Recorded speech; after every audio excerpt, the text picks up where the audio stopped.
Tourist numbers into the GCC are set to surge by 17% by 2020. Today on Inside AB, we look at those numbers. My name is Jeremy Lawrence and I'm joined here in the studio by Shane Shakil.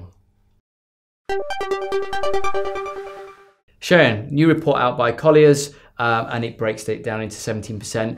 How does it get to that figure? Well, I mean, the first thing to understand is that it's always sunny in the GCC, which is why tourists want to come here from Europe. And what that will mean is that there will be 24.6 million European travelers into the GCC by 2020. The bulk of those are going to come to the Dubai and the UAE because this is the biggest tourist attraction in the region. Based on numbers that we have, the UAE will get about 14.5 million travelers. Saudi Arabia will get 5.4 million European travelers.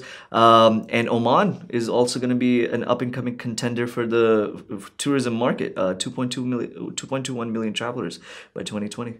Okay, so these are big numbers.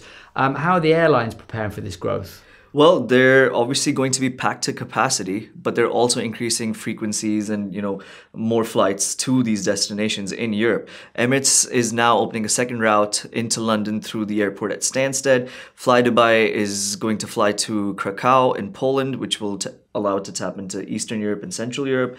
And Etihad's partnership with Lufthansa is going to manifest in the form of more flights through Swiss Air. Okay, so lots more options.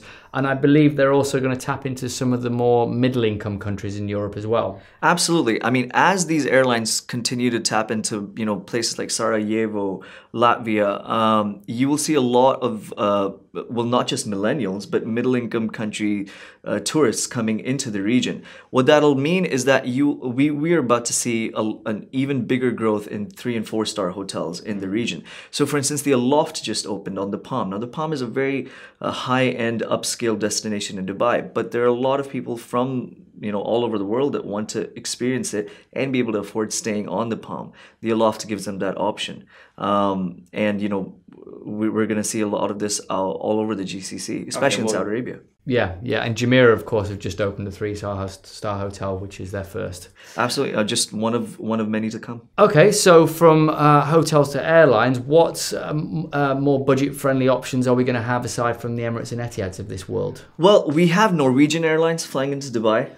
Flights that we compared on Norwegian Airlines to Dubai. Emirates charges about 2,500 dirhams for those flights. Norwegian charges about $1,000, which is a huge difference. Wizz Air flies to about 4 different destinations in Eastern Europe. You have Fly Dubai expanding its routes into, what we discussed, Sarajevo, Krakow, and a load of other countries. Air Baltic has a code-share agreement with Etihad Airways, so tourists from Latvia will be able to come here. And Air Arabia, which is a domestic budget carrier, is also growing its network into Europe. So there are going to be plenty of options for travelers coming from Europe into the GCC as well as vice versa. Okay, great. Well, thank you, Shane. Exciting times ahead then. More people, more options, more ways to get here.